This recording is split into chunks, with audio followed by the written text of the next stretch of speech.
2च दिवसांनी रामची मयुरीशी भेट झाली. खरं तर सर बारकरनं डॉक्टर ही सन्मानीय पदवी दिली. त्याच प्रसंगाला त्याने मयुरीलाही आमंत्रण दिलं होतं, पण ती पॅरिसला गेल्यामुळे येऊ शकली नव्हती. हा सगळा प्रकार तिला सांगायला राम कमालीचा उत्सुक होता आणि भेट होता क्षणी त्यानं तो तिला सांगूनही टाकला. राम, तुझे डॉक्टर बारकर एक अजब आणि अफलातून वल्ली दिसते. माझी त्यांची एकदा भेट करून दे ना. कशाला? ते मला म्हणतील, यू ब्लडी फुल, 4 पैसे कमवायची अक्कल नाही आणि सुंदर तरुणीबरोबर फिरतोस. मग काय करशील? होतात त्या भेटी पण बंद होतील. आणि त्या महामानवाला मी पितृत्वाचं स्थान दिलं आहे. त्यानं जर का हरकत घेतली किंवा माझ्यावर बंधनं टाकली तर मला आणि तुला दोघांनाही पाळता येतील का? अरे पण हा काही भारत नाही. इथे तरुण तरुणींना भेटायला काहीही बंधनं नाहीत. तुला उगाच भीती वाटते. बरं, कधीतरी तुझी आणि त्यांची भेट घालून दे. नंतर त्यांच्या गप्पा खूप रंगल्या. राम, तुला रुद्रवीणा ऐकायला आवडेल? मयुरीने त्याला विचारलं. तेव्हा राम तिच्या गोऱ्यापान लांब सडक बोटांकडे पाहत होता. मी विचार करत होतो की तुला एखाद्या तंतुवाद्यात गोडी का नसावी. खरं म्हणतोस? 100% खरं. मग आपल्या विचारांच्या तारा एकाच वेळी छेडल्या जातात आणि एकाच सुरात वाजतात असं पक्क समज. मी फारशी काही चांगली वाजवत नाही, पण मधून मधून रुद्रवीणेवरून हात फिरवते. मयुरी सारखी कोमलांगी रुद्रवीणा वाजवते हे एक आश्चर्यच होतं. रुद्रवीणा हे अतिशय कठीण वाद्य आहे. ते वाद्य उचलायलाच 2 माणसं लागतात. उस्ताद मोईउद्दीन डांगर हे बीन किंवा रुद्रवीणाचे उस्ताद. त्याआधी मोहम्मद हुसेन, नबी बख्श, अली हुसेन, चलपल्ली चिट्टीबाबू आणि प्रमथनाथ चट्टोपाध्याय हे रुद्रवीणेवर प्रभुत्व असलेले विख्यात वादक. रुद्रवीणा हे भारतीय वाद्यांमधले अतिशय जुने वाद्य. 24 तारांच्या या वाद्यावर प्रभुत्व कमवणं हे येरा गवाळ्याचं काम नव्हतं. बैठकीचा पक्का स्वरांवर आणि स्वरकणांवर किंवा कणिकांवर हुकमत असलेला आणि हातामध्ये वीज व बोटांमध्ये अथक नर्तन शक्ती असलेलाच रुद्रवीणेच्या वाट्याला जात असे. रुद्रवीणेच्या सगळ्याच्या सगळ्या तारा सुरात लावणे हे सुद्धा येरा गबाळ्याचं काम नव्हतं. तर वाजवणे तर दूरच, पण एकदा ज्याने हे सारे अडथळे दूर केले त्याच्या बोटातून मग स्वर्ग उभा न राहिला तर नवल. मयुरीचे रुद्रवीणा वादन रामने ऐकले आणि तिची प्रतिभाशक्ती, स्वरज्ञान आणि संवेदनशीलता निर्विवाद श्रेष्ठ आहे याची रामला आणखीन एक प्रचिती आली. ती त्याच्या हृदयात पूर्ण व्यापून राहिली. बरेच दिवस हा एकतर्फी प्रेमाचा खेळ चालला होता. मयुरीचेही आपल्यावर प्रेम आहे याचा साक्षात्कार रामला एकाएकी झाला. डॉक्टर बारकरांबरोबर रामला 3 दिवसांसाठी लंडन बाहेर जावं लागलं. हा कार्यक्रम अचानक ठरला. राम मयुरीला कळवू शकला नाही आणि 3 दिवसांचा मुक्काम 5 दिवस लांबला. 5 दिवस देहानं आणि शरीरानं राम डॉक्टर बारकरांबरोबर होता, पण मन मात्र मयुरी भोवतीच फिरत होतं. तिची आठवण आली नाही आणि हृदयात व्याकुळता आली नाही असा एकही क्षण गेला नव्हता. 5व्या दिवशी चातकाच्या ओढीनं राम तिला भेटायला गेला.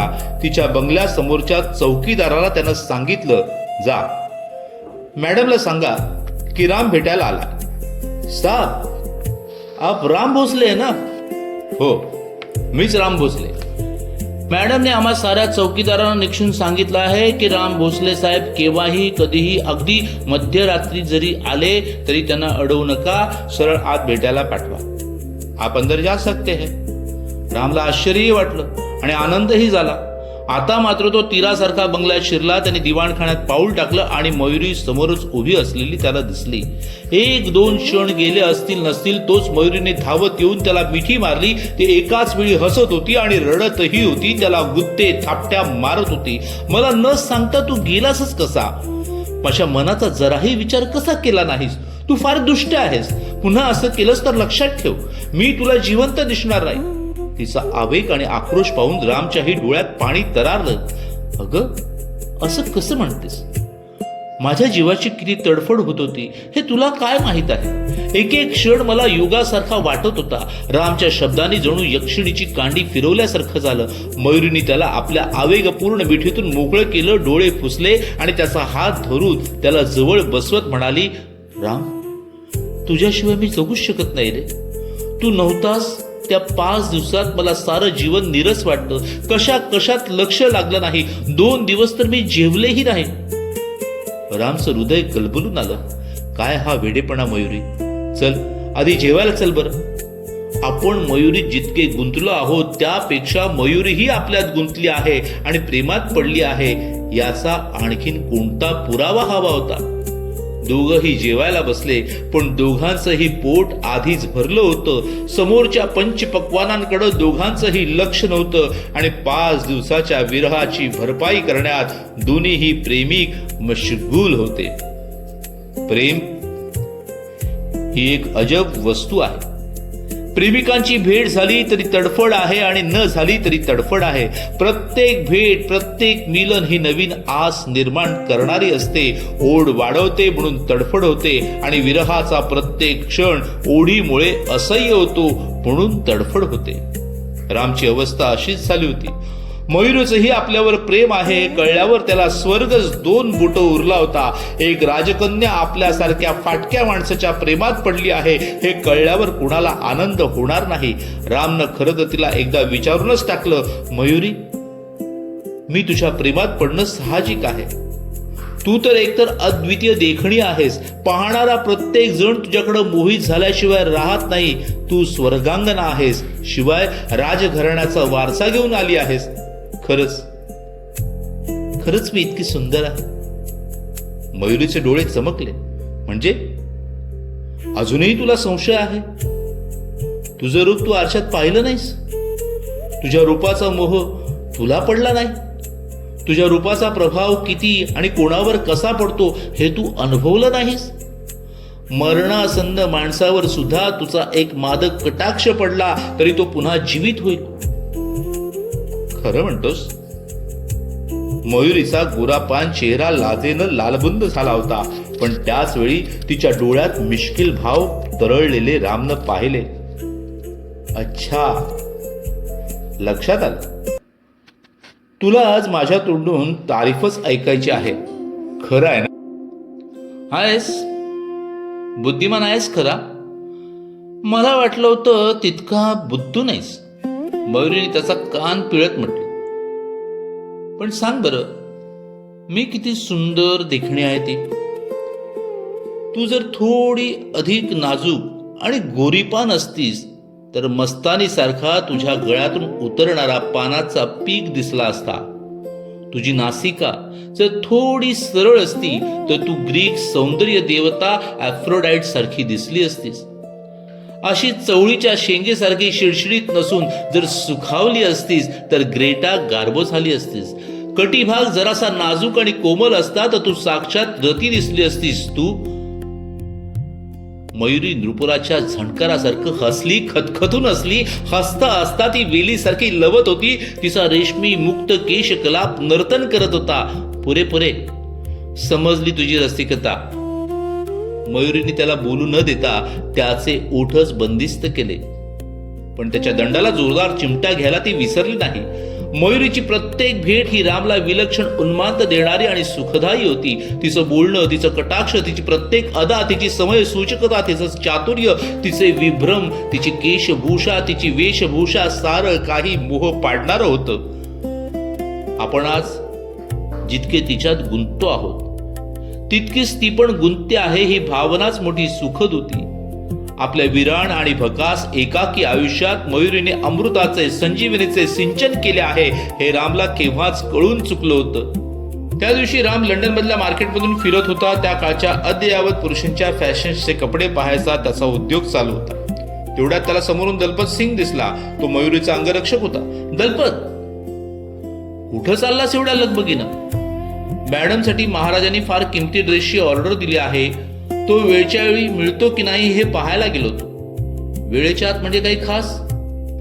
तुम्हाला माहित नाही डॉक्टर साहेब, रामने एकदा त्याचा दुखरा हात दुरुस्त केल्यापासून दलपत सिंग त्याला डॉक्टरच म्हणत होता. मॅडमचा वाढदिवस आहे ना. वाढदिवस? केव्हा? कधी? अरे क्या डॉक्टर साहेब, तुम्हाला देवीजींचा वाढदिवस माहित नाही? हे शक्य तरी आहे का? नाही रे बाबा, मला खरंच माहिती नाही. पण तू तरी सांग आता. राम काकुळतीला आला होता. मयुरीचा वाढदिवस आपण कधी जाणून घेतला नाही याची खंत त्याला वाटायला लागली होती. तो अगदी अधीर झाला. डॉक्टर, 20 दिवसाने म्हणजे 10 नोव्हेंबरला आहे वाढदिवस. पण मला आता जाऊ द्या, खूप कामं करायची आहेत. 20 दिवस म्हणजे 3 आठवडे. 20 दिवसात मयुरीला काय भेट द्यायची ते ठरवून त्यासाठी पैशाची सोय करणं आवश्यक होतं. राम घरी परतला आणि त्याने जवळ पै साठून जमा केलेली पुंजी पाहिली. जेमतेम 220 पाऊंड त्याच्यापाशी जमा झाले होते. तेही डॉक्टर बारकर त्याला येता जाता पैसे देऊ लागले होते म्हणून. राम ते पैसे घेऊन 3-4 दिवस बाजारात फिरत होता. पण मयुरीच्या इतमामाला साजेल असं काहीही तेवढ्या पैशात येणं अशक्य होतं. रामच्या जीवाची घालमेल होत होती. भेटवस्तू त्याच पैशात बसवायला हवी होती. ती 4 भेटवस्तूहून वेगळी हवी होती आणि मुख्य म्हणजे मयुरीला आवडायला हवी होती. शेवटी बाजारात फिरता फिरता रामने त्याला सर्व दृष्टीने आवडलेली वस्तू निवडली आणि दुकानदाराला आगाऊ रक्कम देऊन ती 10 नोव्हेंबरला मयुरीच्या घरी पोचवायला सांगितली. राम परवा रात्री न चुकता कोणतंही कारण किंवा सबबी न सांगता माझ्या घरी 8 वाजता यायचं. येशील ना? काही विशेष कारण? विशेष कारण काय असणार? मी माझ्या काही विशेष अतिथींना पार्टी देऊ इच्छिते आणि तू तर माझा विशेष अतिथी आहेस. येशील ना? रामनं होकार देण्याचा प्रश्नच नव्हता. तरी त्याने होकार दिला आणि मयुरीला हवं ते प्रॉमिसही दिलं. रामला एका बाबतीत फार आनंद झाला. तिचा वाढदिवस आहे हे आपल्याला माहीत आहे हे मयुरीला माहीत नव्हतं. म्हणजे त्याच्या भेटवस्तूंचं सरप्राईज कायम राहणार होतं. राम मयुरीच्या बंगल्यावर पोहोचला तेव्हा त्याला तिथे वाढदिवसाचं काहीच धामधूम किंवा तयारी दिसली नाही. तेव्हा त्याला आश्चर्य वाटलं. मयुरी ही राजघराण्यातली होती. शिवाय तिच्या विविध क्षेत्रातील प्रसिद्धीमुळे तिचा मित्रपरिवार फार मोठा होता, वेगवेगळ्या वर्गातला होता. पण त्यांच्यापैकी कुणाचीही तिथे वर्दळ दिसत नव्हती. दलपत सिंगने त्याला पाहिलं, सलाम केला आणि म्हणाला, साहेब लवकर जा, मॅडम तुमची वाट बघत आहे. अरे पण बाकीची कोणी दिसत नाही. मला काहीही विचारू नका, देवजी सांगतील तुम्हाला सगळं. रामने तिच्या दिवाणखान्यात प्रवेश केला आणि त्याचं आगमन तिला कुठून आणि कसं कळलं कुणास ठाऊक. मयुरीने त्या क्षणी प्रवेश केला. राम विस्फारित नजरेनं आणि आश्चर्यानं थक्क होऊन मयुरीचं ते अद्भुत लावण्य पाहत राहिला. मयुरीने गर्भ रेशमावर सोन्याचं जरीकाम केलेली जांभळ्या रंगाची व हिरवे काठ असलेली पैठणी नेसली होती आणि तिच्या शरीराचं सौष्ठव, कमनीयता, वक्रता, पुष्टता, एकंदर घाट फार विलक्षण जीव घेणा दिसत होता. विधात्याने जणू खास मुशीतून घडवलेली साक्षात रतीच आपण पाहत आहोत असं रामला वाटून गेलं. भरीस भर म्हणून मयुरीने अतिशय पाणीदार मोत्यांचे सर गळ्यात घातले होते आणि नाकात हिऱ्याची नथ घातली होती. त्यावर लखलखणारा प्रकाश शलाकेनं तिच्या चेहऱ्यावर विलक्षण लोभसता आली होती. किती वेळ असंच पाहणार आहेस मला? मयुरीने हसत हसत केलेल्या प्रश्नांवर राम भानावर आला. खरं आहे तुझं. आज तुझं सौंदर्य असं बहरून आलं आहे की जन्मभर नाही तरी डोळे निवेपर्यंत पाहत राहावं असं आहे. पण डोळे कधीतरी निवतील याची खात्री आहे का? तुझा अभिमान पूर्णपणे सार्थ आहे. त्यात यत्किंचितही अतिशयोक्ती नाही. तुझं आजचं रूप असं आहे की डोळे तर निवणारच नाहीत पण हृदयात प्रत्येक क्षणी एक आग भडकत राहील. मग आग शांत करावी की कशाला भडकत ठेवायची तिला? रामचे डोळे विस्फारले. मयुरी त्याला आव्हान देत होती की सुचवत होती. ते बोलत होते. तो दलपत सिंग हॉलमध्ये आला. मॅडम, बायसर इंडिया कंपनीकडून कोणीतरी मोठी भेटवस्तू घेऊन आला आहे, पाठव त्याला. मयुरी विचारत पडली. भेटवस्तू? कोणी पाठवली? माझा आज वाढदिवस आहे हे तर मी कोणालाच सांगितलं नव्हतं. ती बोलून तर गेली आणि पटकन तिने जीभ चावली. सॉरी राम, मी तुला सरप्राईज द्यायचं ठरवलं होतं म्हणून कळवलं नाही. तुला राग तर नाही ना आला? कमान मयुरी, इतक्या आनंदाच्या दिवशी मी तुझ्यावर रागवायला काही वेडा आहे? तुझ्या भावना मी समजतो आणि तू आज साक्षात मोहिनी दिसत आहेस की राग आला तरी तो टिकेल का क्षणभर तरी. मयुरीच्या चेहऱ्यावर एकदम समाधान तरळलं आणि तिनं वाट पाहत असलेल्या दलपतला म्हटलं, दलपत, कोणी ती भेट वस्तू आणली आहे त्याला आत पाठव. काही क्षणातच 4 माणसं एक भला मोठा लांब खोका घेऊन आत आली. कुणी पाठवली रे ही भेट? कारण ते मला माहित नाही, पण खोक्यात पत्र आहे. मयुरीने दिलेली बक्षिसी घेऊन ती माणसं निघून गेली. दलपत सिंगच्या मदतीनं मयुरीनं खोका उघडला आणि आतली एक अतिशय सुंदर व देखणी सतार पाहून ती हरकून गेली. By Jove, what a wonderful present. पण तो कोण आहे कलासक्त माणूस? असं म्हणून तिने सतारीच्या खाली ठेवलेलं एक कार्ड उचललं. त्यावर लिहिलं होतं, राम कडून. मयुरीला आश्चर्याचा धक्काच बसला.